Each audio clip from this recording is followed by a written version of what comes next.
Hoje a nossa conexão é com o olhar da Bia Carvalho, advogada, terapeuta de família, atuou na área de direitos humanos e ambientais pelo Greenpeace.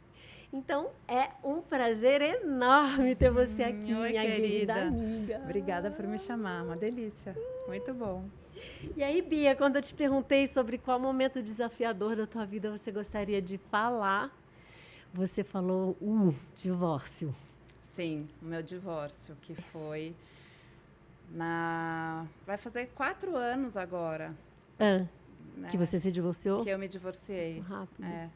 Ele foi fruto de um processo muito interessante, assim, de, de mudança mesmo na minha vida, assim. Eu sempre trabalhei como advogada, estava trabalhando numa empresa e fiquei grávida do meu terceiro filho. E quando ele nasceu, eu saí de licença maternidade. Foi aquele clássico, quando eu voltei da minha licença, eu fui mandada embora.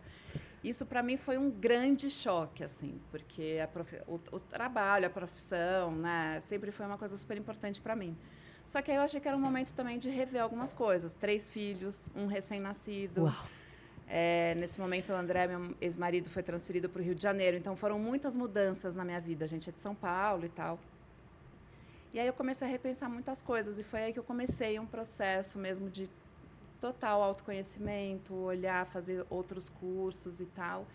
Conheci outras práticas dentro do direito, falando especificamente sobre divórcio, como existiam pessoas que estavam muito preocupadas em transformar o direito numa ferramenta não só adversarial, mas uma ferramenta de solução de conflito, né? E usando isso muito para o direito de família e para o divórcio. Eu fui olhando para aquilo e aquilo começou a fazer também muito sentido para mim. Nessa época você já pensava, já estava em processo de divórcio ou ainda Não não? estava em processo de divórcio, mas estava num processo muito grande de questionamento da minha vida.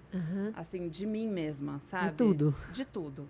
E aí, bom, tem uma série de coisas que foram acontecendo que a gente pode conversar aqui, que terminaram nesse meu divórcio. Uma pergunta. Você sente que você sentiu um chamado? Bom, do jeito que você falou, assim, foi um convite para se investigar e ver o que estava rolando, que você queria uma vida diferente, né?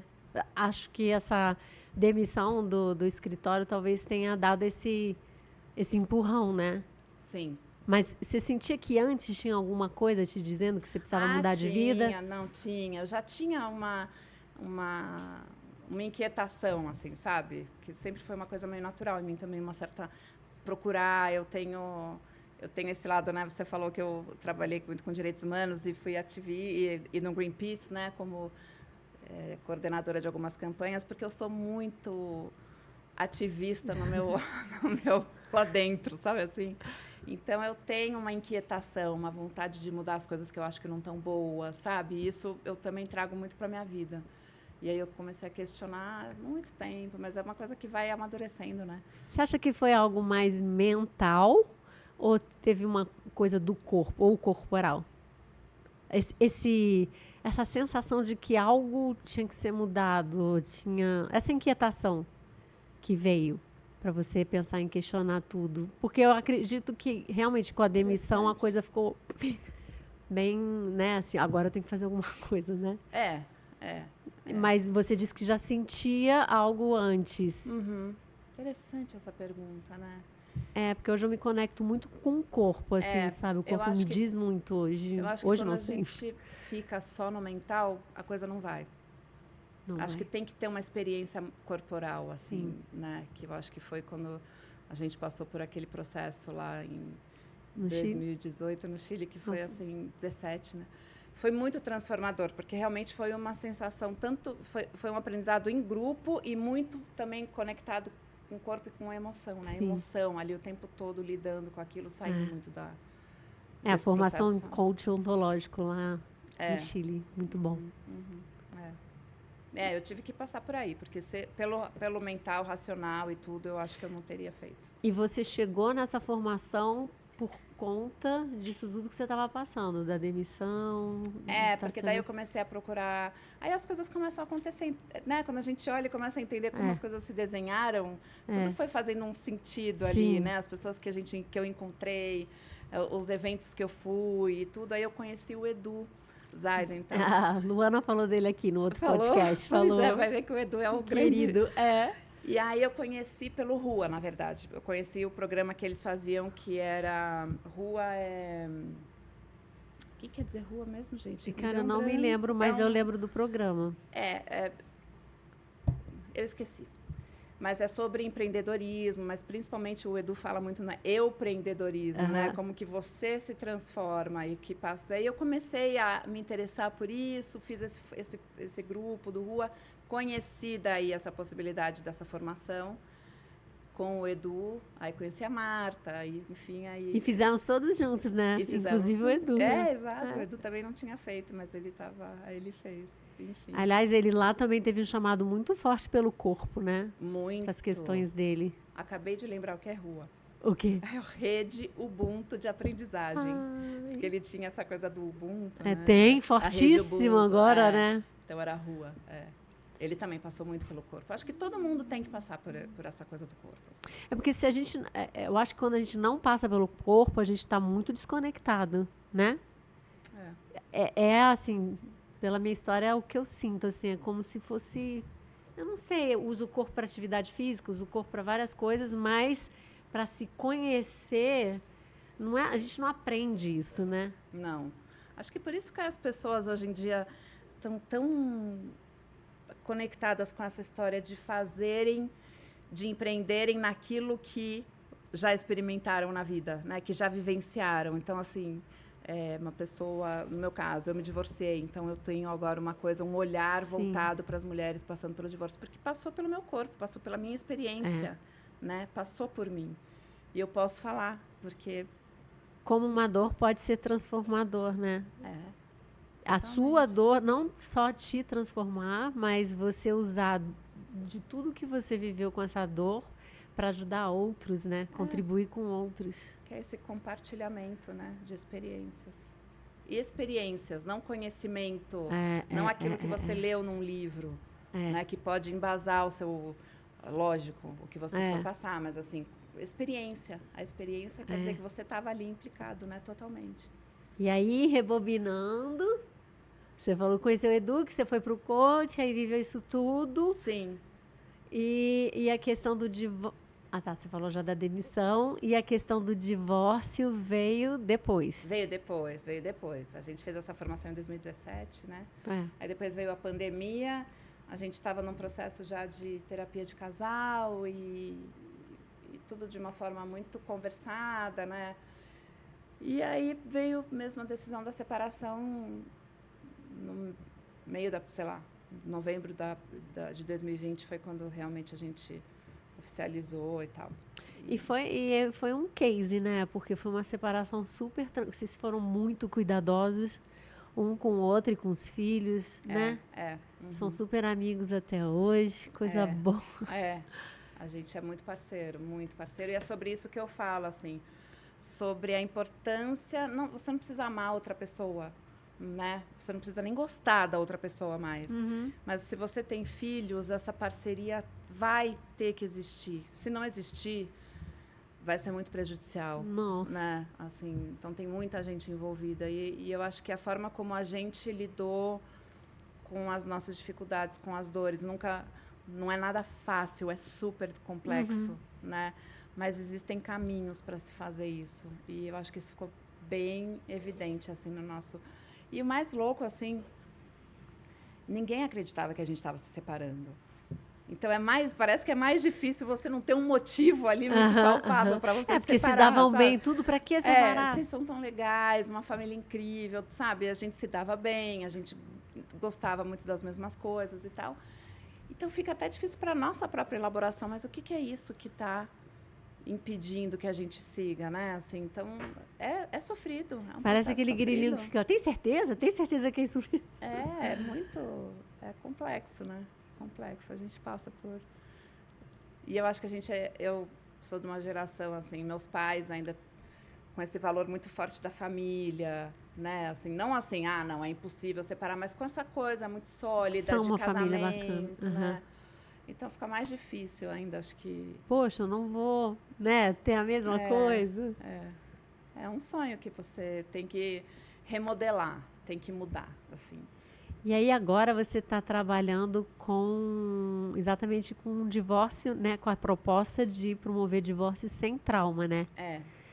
E isso Sim. porque você viveu um divórcio sem trauma e viu que isso é possível. Qual foi a sacada aí? A sacada é assim, eu acho que a palavra trauma, ela é muito subjetiva, né? Assim, ela pode ter várias explicações dependendo do que olhar você vai lançar Sim. sobre ela. Se é a psicanálise que vai explicar o que é trauma, se é, enfim, outras, né, como a sua própria Não, abordagem, né, inclusive, Tati? duas pessoas passam pelo mesmo evento, um pode traumatizar e o outro não. Exatamente, é muito subjetivo. Então, falar divórcio sem trauma, quem sou eu para dizer que não vai ter trauma? Não é isso, mas o que eu quero dizer é que é possível se olhar para esse momento de uma forma um pouco mais...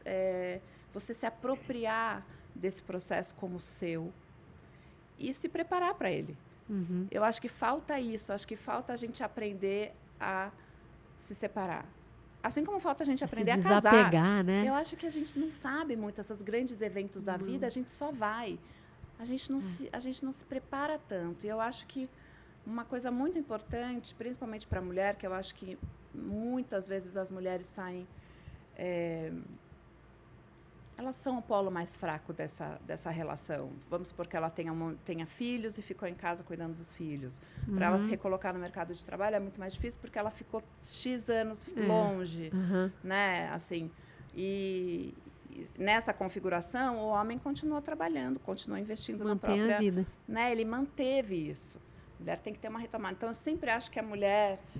E por todas Ele até as fica com a vida mais leve, né? Porque aí tem os dias certinhos para ver. Exato, a mulher ainda, né, fica muito na incumbência de cuidar dos filhos. Então, é bem mais pesado. Eu acho que a mulher precisa se preparar para isso. Ela precisa saber quais são os direitos dela, para ela não sair abrindo mão das coisas. Porque muitas vezes ela está tão mal que ela só quer acabar com aquilo, não quer mais... não quero nada. Não quero ver, me dá que eu nada. assino. E isso vai ter um problema para ela lá na frente, quando essa poeira baixar e ela olhar para trás e se arrepender de algumas decisões. Então, assim, juridicamente, o que ela tem que fazer e saber, financeiramente, como ela tem que se preparar, como ela tem que olhar para a vida financeira, porque a gente tem que se responsabilizar pela nossa vida. Sim.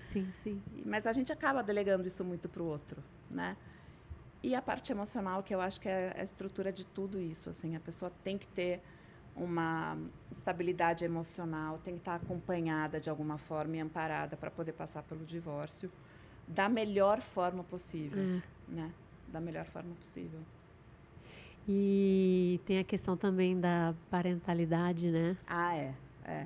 Que depois, justamente, assim, quando um casal tem filhos, eles vão deixar de ser um casal. A relação do matrimonial acaba, mas a relação parental não acaba. Eles continuam sendo parceiros naquela parentalidade, né?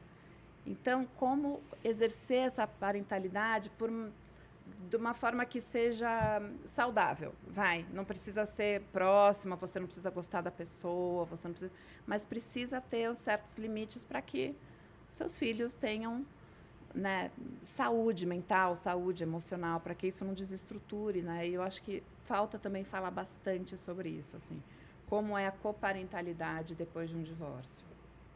Porque esses bichinhos sofrem tanto, né? Muitas vezes. Muito. Eu acho que são usados como moeda de troca ali, como barganha, como meio de se vingar do outro, como, né, às vezes uma pessoa, às vezes pequena, uma criança que você vai desabafar seus problemas. E resumo da ópera, eles deixam de ser vistos, né?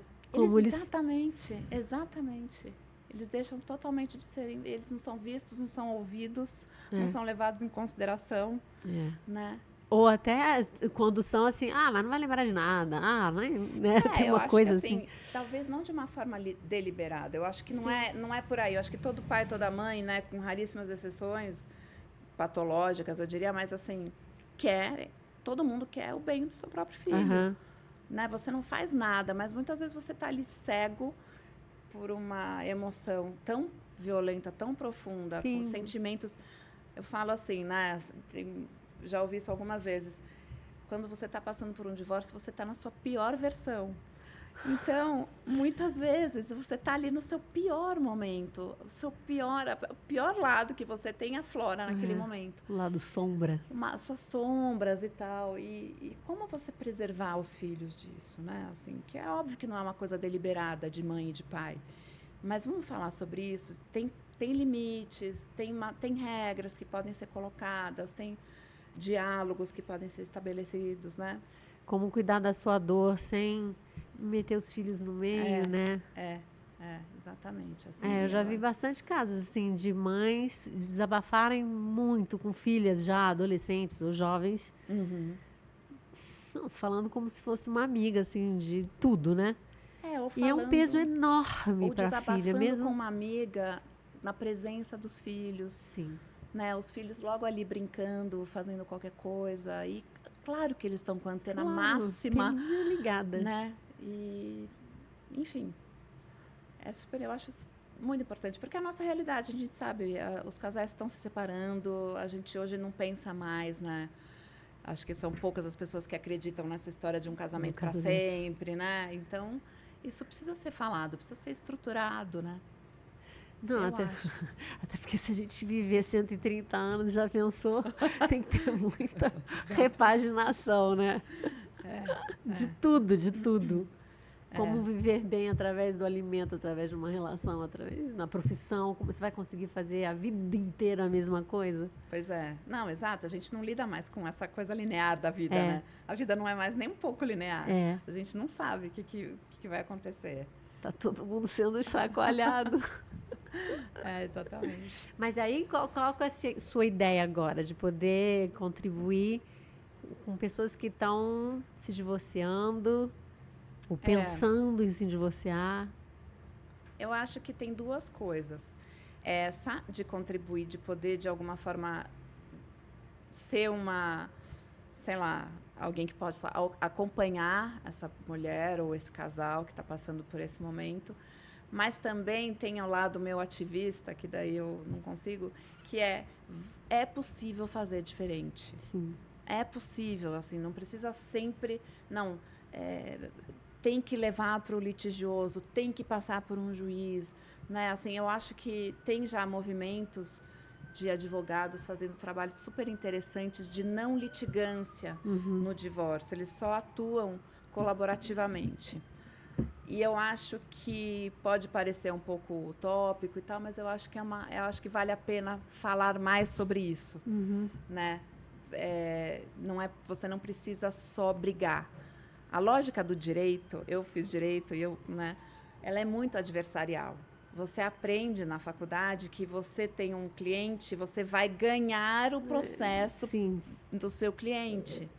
O seu cliente vai ganhar porque ele tem um direito, então o outro não tem o direito e vai perder. Essa é a lógica. E a gente vê muito em filme isso, né? E tudo bem, em muitos casos é exatamente isso, o direito é muito claro, um tem, outro não tem e tal, mas a gente só aprende essa lógica, ganhar, perder, ganho ou perco, né? E tem uma outra lógica, que é a colaboração.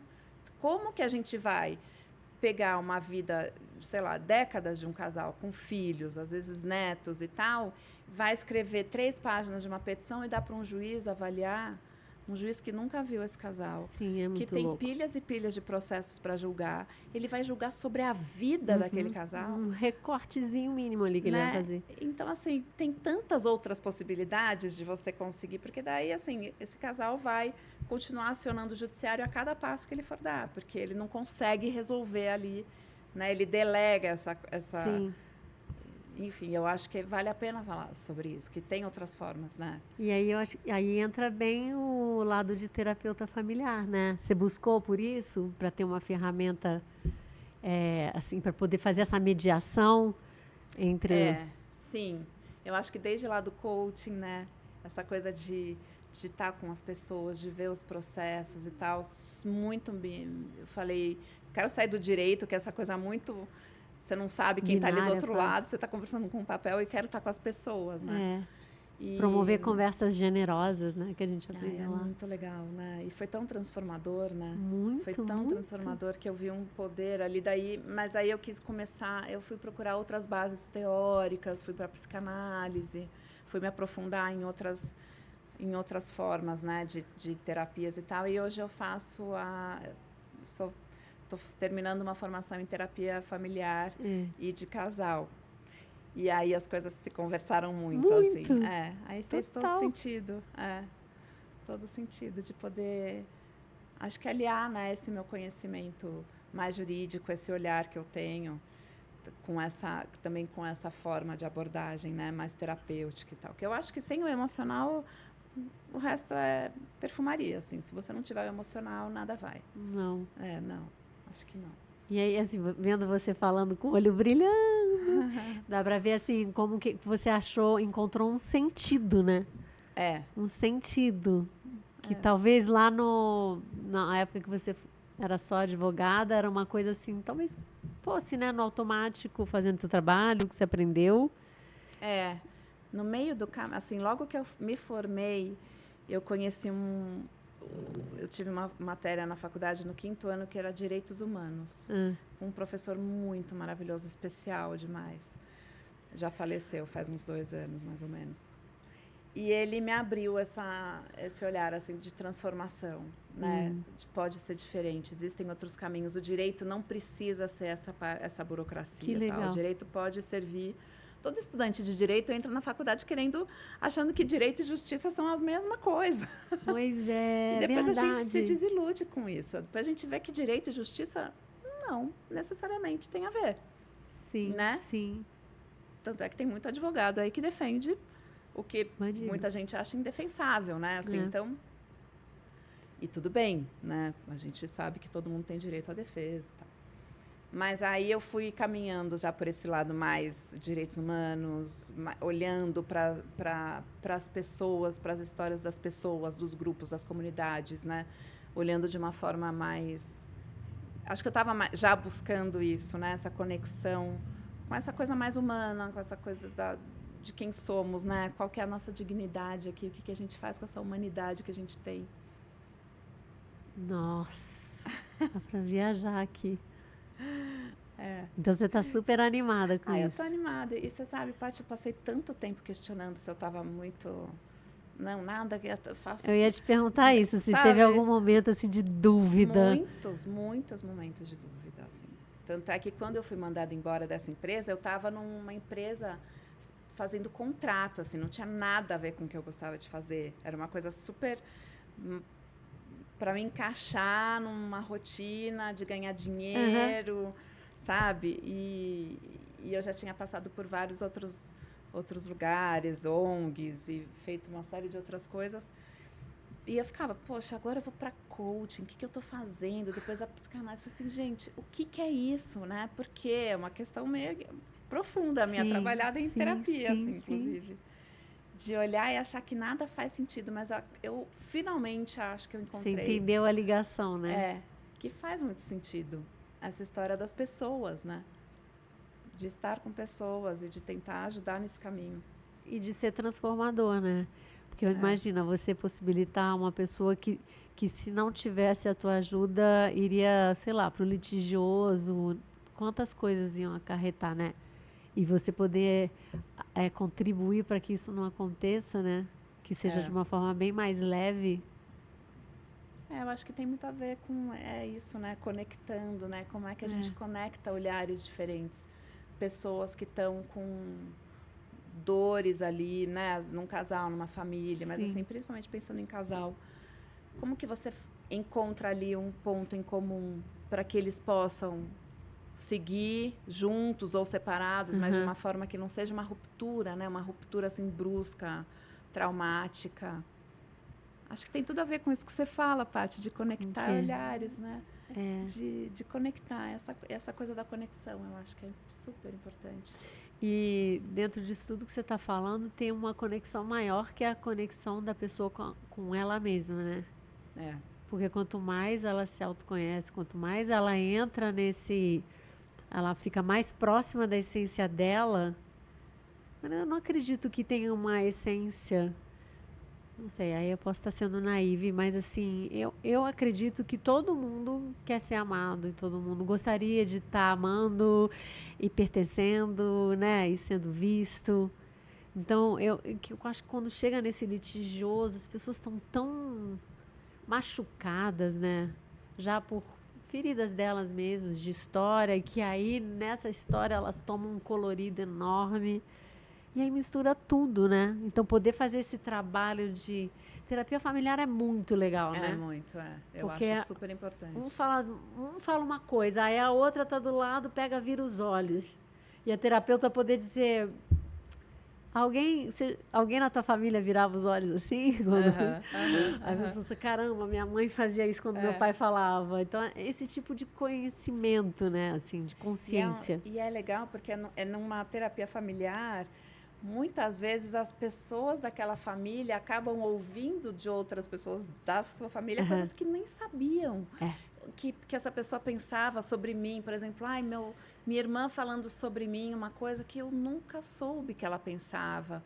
Pode ser uma coisa boa, sabe? Ou uma intenção que uma pessoa que o meu pai tinha quando fez tal coisa. Isso nunca foi falado, mas num ambiente de terapia isso aparece. E todo mundo pode ouvir. Sim. Se ouvir e ouvir o outro. Isso é muito importante. Passa muito batido, né? A gente às vezes acha que está tudo muito garantido, né? Não, é óbvio que eu faço porque é pro bem dele. É lógico que eu amo, né? A gente às vezes parte de alguns pressupostos, mas para o outro não é lógico nem óbvio, Não. né? E aí a gente vai construindo as nossas narrativas, porque a gente pega pedaços de informações, constrói uma narrativa que é nossa. É. E de repente, num momento de uma terapia de família, ou mesmo de casal, a gente pode revisitar essa narrativa. Desconstruir essa narrativa, se necessário, né? Ressignificar. Muitas vezes vem tanta coisa, assim, tantas coisas aparecem, é incrível, assim, acho que é um espaço E essa questão valioso. das crenças, né? No que a gente acredita. Que desde pequenininho, é isso, a gente quer pertencer, quer ser amado, quer ser reconhecido, então a gente está naquele meio que a gente nasceu, e aí a gente subentende que aquela forma de agir, de pensar, é a que tem que ser para poder a gente poder ser aceito e também pertencer àquele grupo, e só lá tarde, se perceber, é que vai ver, né? Calma, mas de onde vem isso, né? Se eu não sinto isso, né? Muito... Ou a gente cria as nossas crenças mesmo, de acordo com o que a gente percebe. E aí, eu estava lembrando aqui da gente na formação, do coach ontológico, e tinha um exercício que era a gente fazer a nossa biografia, né? Autobiografia. Sim.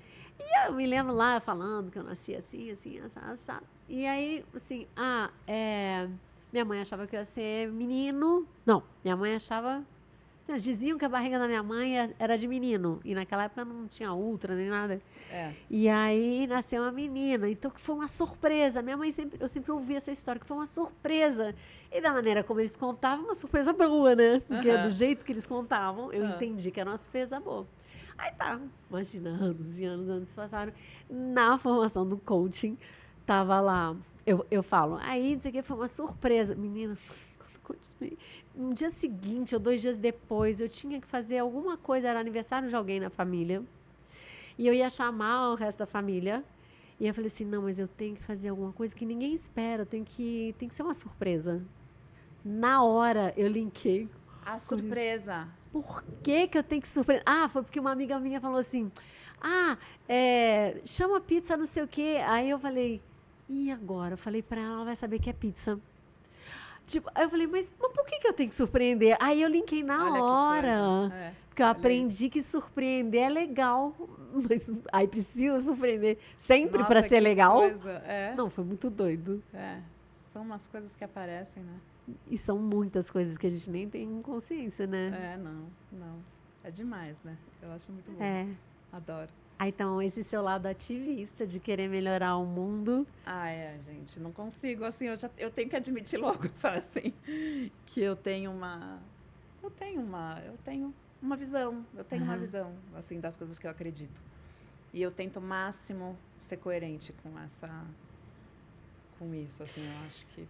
O que te fez sair, assim, eu tô pensando que você se acha ativista, assim, curte pra caramba. O que fez você sair? Foi mudança de país, do Greenpeace ou de outras causas? Foi mudança na vida, filhos? Eu acho que foi mais mudança na vida, assim. Eu tava já... Até o meu segundo filho nasceu, eu trabalhava no Greenpeace. Eu mudei, o André, na época, meu marido teve que trabalhar em Portugal. Eu fui para Portugal, toquei uma campanha lá do Greenpeace, sempre super envolvida. E eu acho que foi essa... Filhos, demandas, né? Depois a gente voltou para o Brasil. Eu acho que a vida foi... Eu comecei a achar que eu tinha que me enquadrar em algo um pouco mais tradicional, para um caminho mais tradicional, para dar conta daquele, né, daquele contexto familiar. Sim, daquele sistema. Né? E tal, daquele sistema.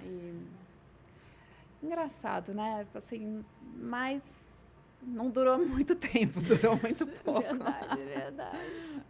Não durou. Eu estava até falando de novo, do coach ontológico, mas que a gente viveu isso muito forte, né? Das pessoas perceberem que elas podiam realizar sonhos, né? E que tinham muitas outras pessoas ali querendo realizações e que se sentiam sozinhas, né? Assim, tipo, não, como que eu vou realizar? Assim, não tem como. E a gente viu o poder de fazer junto, né? Nossa, muito forte. Eu lembro que eu não tive uma consciência tão clara, assim, no momento que a gente estava vivendo aquilo. Mas eu acho que reverberou na minha vida, assim. Sabe aquela pedrinha que você joga na água e vai fazendo ondinha? Sim. Eu acho que isso foi acontecendo, assim, ao longo dos anos seguintes, até hoje. Eu acho que isso realmente foi uma mexida muito grande, assim, por estar com pessoas, por ver outros olhares, né? Completamente diferentes um do outro, né? Um do outro e sobre mim, né? O olhar que veio dessas pessoas sobre mim era um olhar tão diferente do olhar que outros contextos me deram, sabe? E que daí eu podia olhar para mim dessa outra forma também. Isso é muito transformador. Muito transformador. Você se sentiu no final da formação como se você... Eu percebi isso muito forte no grupão mesmo, de pessoas assim, sem máscaras. Assim, elas sendo o que elas são, assim, pelo menos naqueles dias que a gente convivia assim, sentia uma diferença enorme do início para o final. Enorme, enorme. E dentro do grupo, então, né? Do grupo menor. É uma coisa, assim, realmente tem um poder. Eu quero muito trabalhar com grupo. Esse está no meu radar, assim. Quero. De mulheres? Que eu acho que tem uma outra força, assim. Acho que é outra... Da mesma forma como a terapia de família eu acho bacana, porque essas informações circulam mais. Em grupo é sempre assim, né? As coisas se fortalecem, eu acho. Você tem conexão com a espiritualidade? Olha, eu tenho.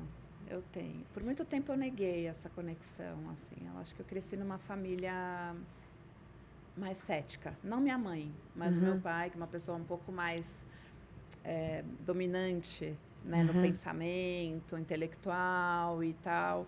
Acho que ele sempre deu mais o tom de um certo ceticismo. Minha mãe é o oposto.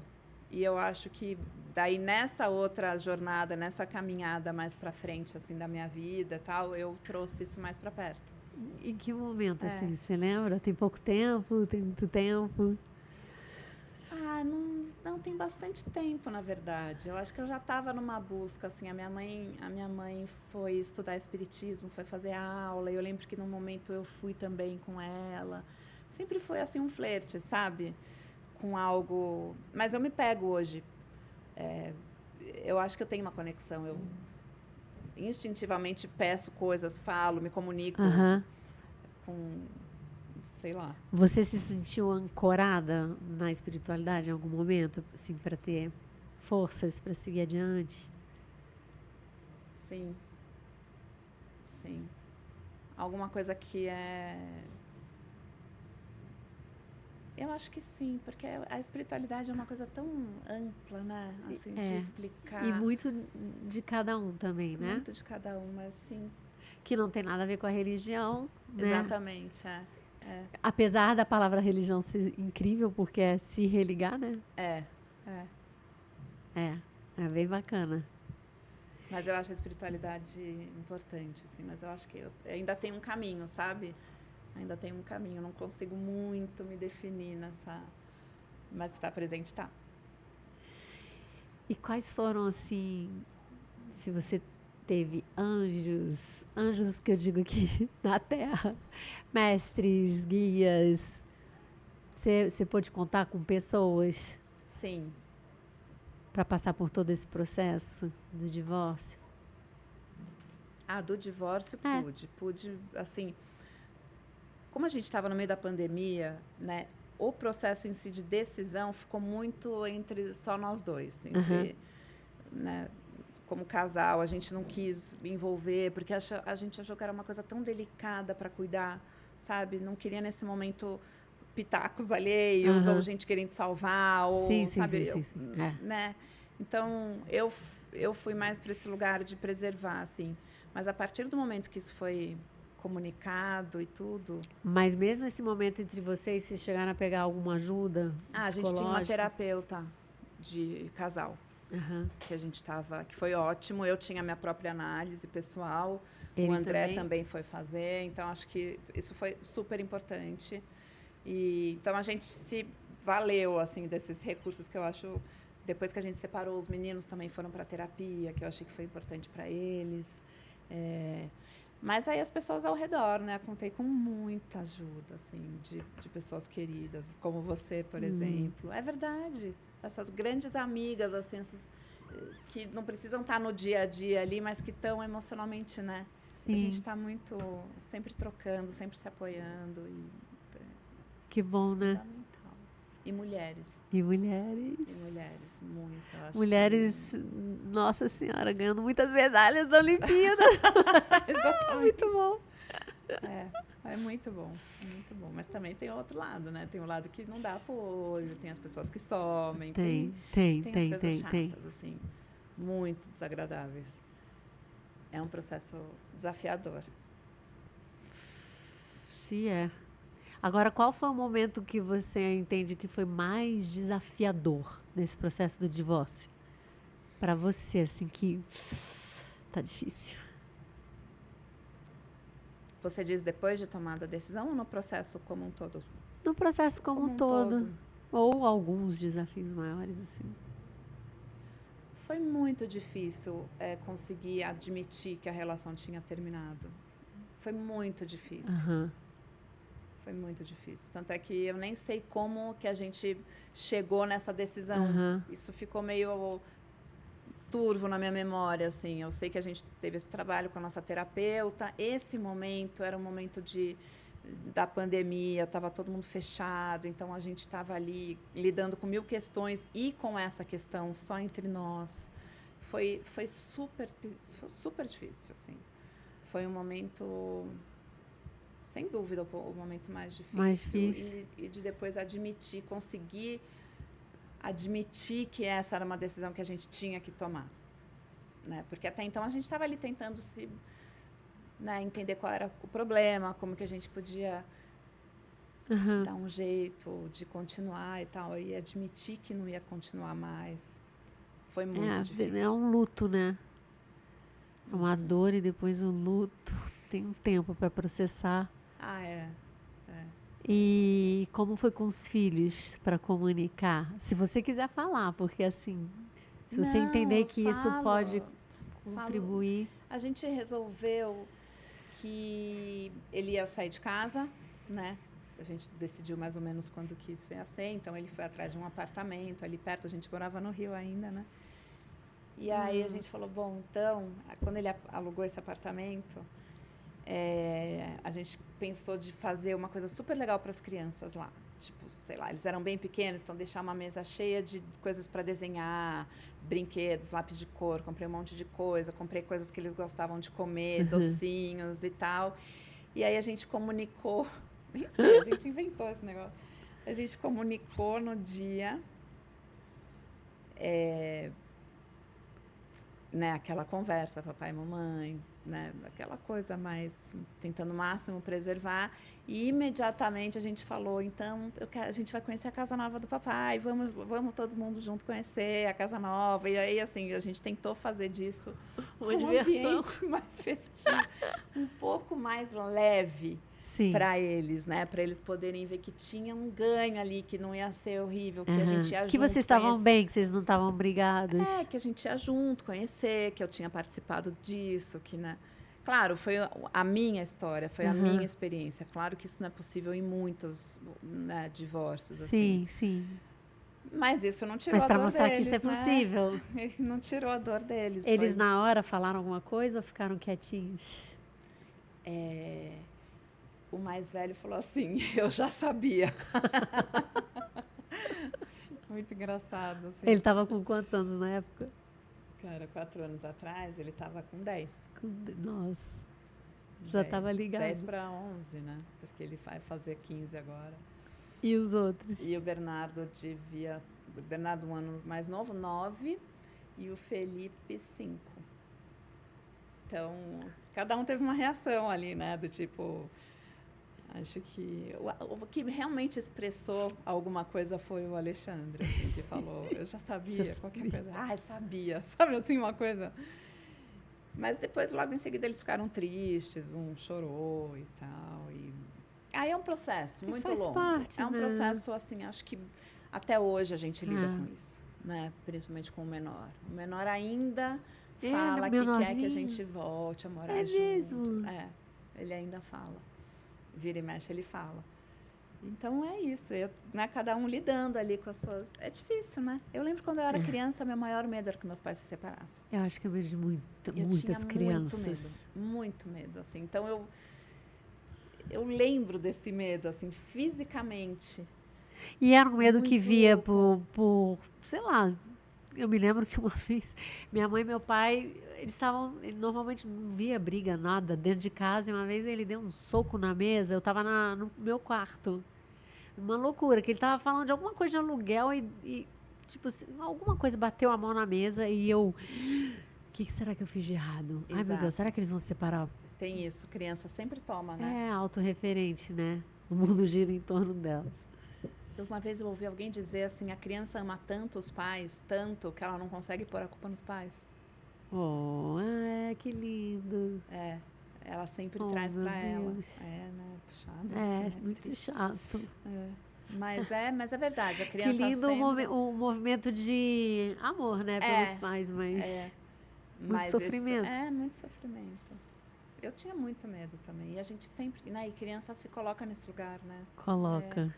Tem que cuidar muito, gente. É muito delicado isso. Esse trabalho que você vai fazer é muito, muito incrível. Acho que vai afetar muita gente positivamente. Ai, tomara. E necessário, né? Enquanto você estava falando aí, eu me lembrei de uma vez que eu estava sentada num café, até no bicicleta lá no Rio. Uhum. Que eu estava sentada num café, conversando e tal, com meu marido. E aí, sentou um francês, acho que ele era alguma coisa lá do pessoal do bicicleta. Sentou. Não é e o era dono, acho que ele é o dono. Não sei. Não sei. Pode ser. É que tem muitos anos. E aí, era época de eleição.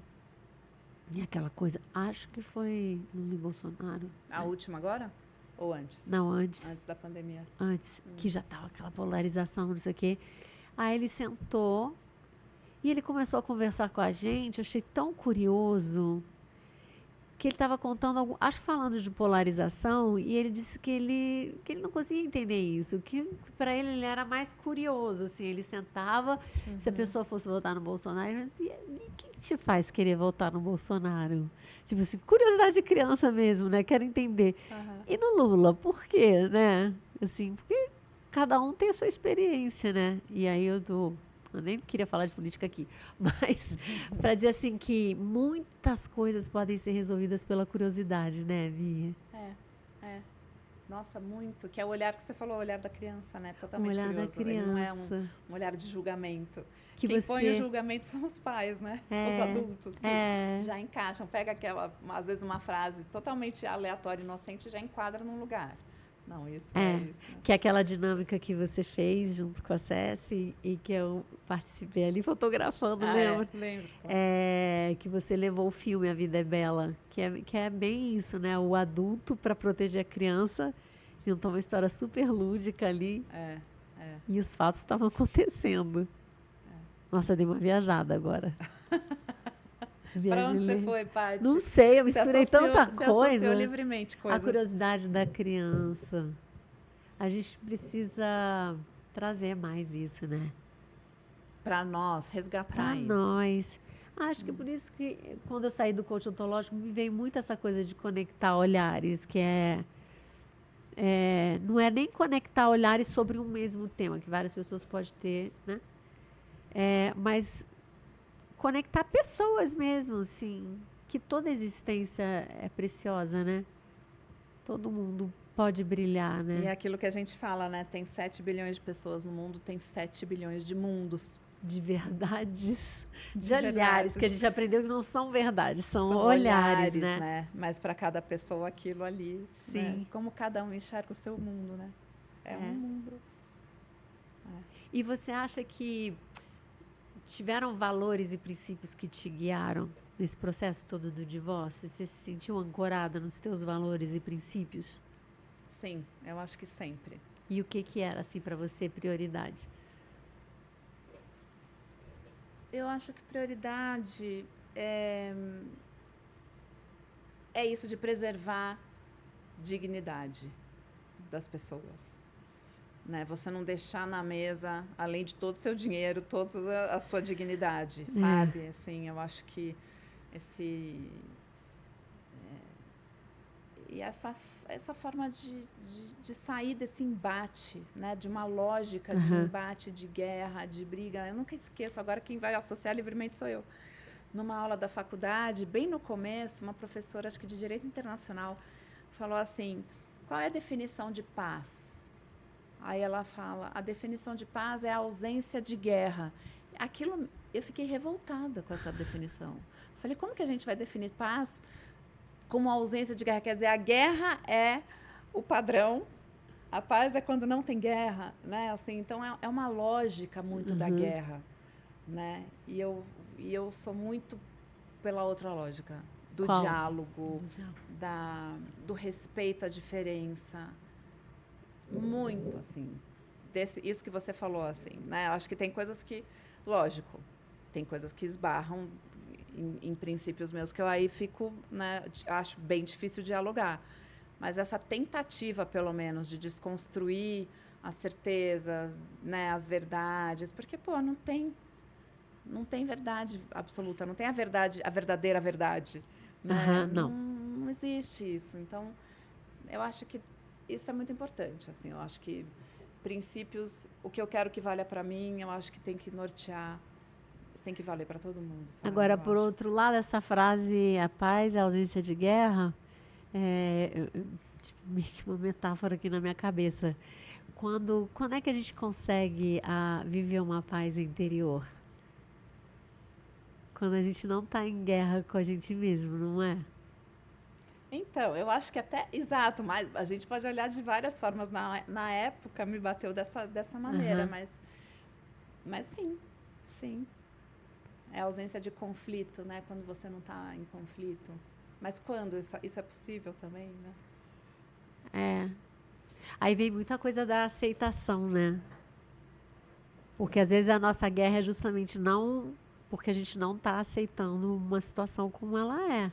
Tipo, vocês perceberam que era melhor vocês se separarem como marido e mulher, né? Se vocês não aceitassem isso e não fosse mais possível ser marido e mulher, mas, né, insistissem nisso porque vocês não estavam aceitando, não. E aí virar um inferno, né? Exato. O que me leva para uma outra coisa, que é como o divórcio é um direito conquistado.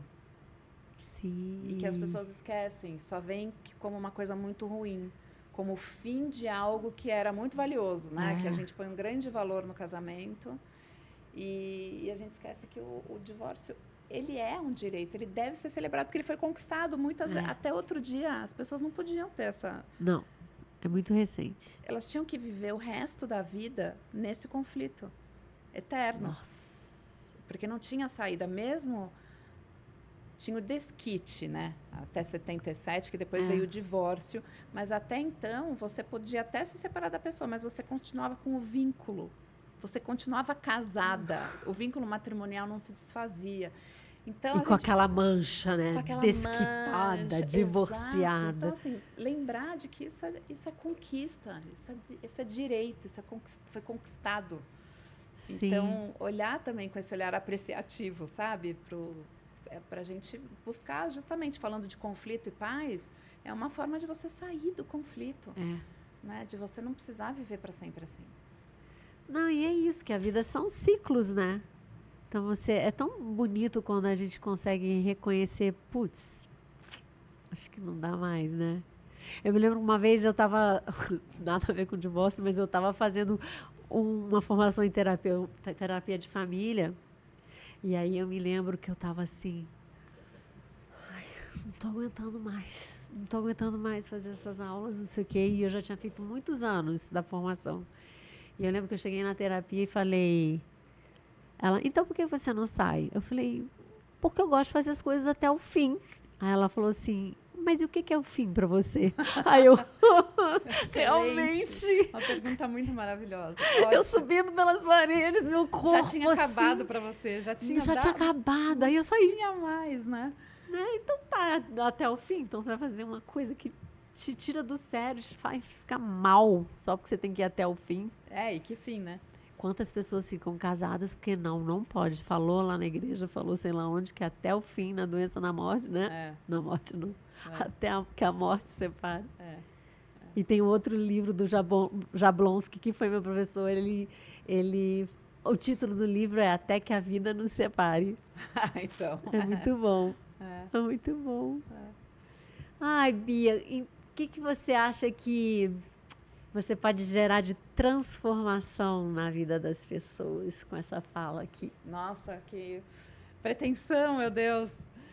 Não é pretensão. Não, é porque, assim, eu acho que tem, assim, uma vontade de tirar, né? Acho que é justamente mudar o olhar. Mudar o olhar sobre algo que está muito carregado de uma conotação muito ruim. Estereotipado, é o fim do casamento, minha vida acabou, e agora, né? Ou vou sair disso, também vou destruir tudo, não vou deixar pedra sobre pedra. Mudar o olhar, não é o fim. Tem um recomeço, tem uma nova vida. Como você vai querer construir essa nova vida? Deixando destroços ou olhando para a sua história que passou com carinho, com amor, ou sei lá, ou pelo menos honrando que essa foi a sua história até ali, para você poder seguir adiante, né? Assim, eu acho que uma mudançazinha de olhar. Se puder dar uma mudada no olhar, que tem outro jeito de encarar e outro jeito de seguir, acho que já é bastante coisa. Eu tenho certeza que vai ter gente aqui, ó, te olhando e falar, caramba, eu nunca tinha pensado assim. Isso tomara. É muito bom. E seguir aprendendo, né, gente? Porque eu acho que daí na troca com as pessoas a gente aprende tanto. Sim. É isso. Eu queria que você falasse ali, né? Ali tua câmera. Onde é que as pessoas podem te procurar, né? Te contactar? Eu tenho um Instagram, é o Divórcio Sem Trauma, @Divórcio Sem Trauma. E lá eu tô colocando as informações, que eu vou fazer agora uma mentoria, cursos, e é onde eu coloco os meus pensamentos. Sucesso! Obrigada, amiga. Linda! Amei. Muito bom ter você aqui. Obrigada, amei. Beijo. Oh my God. E aí?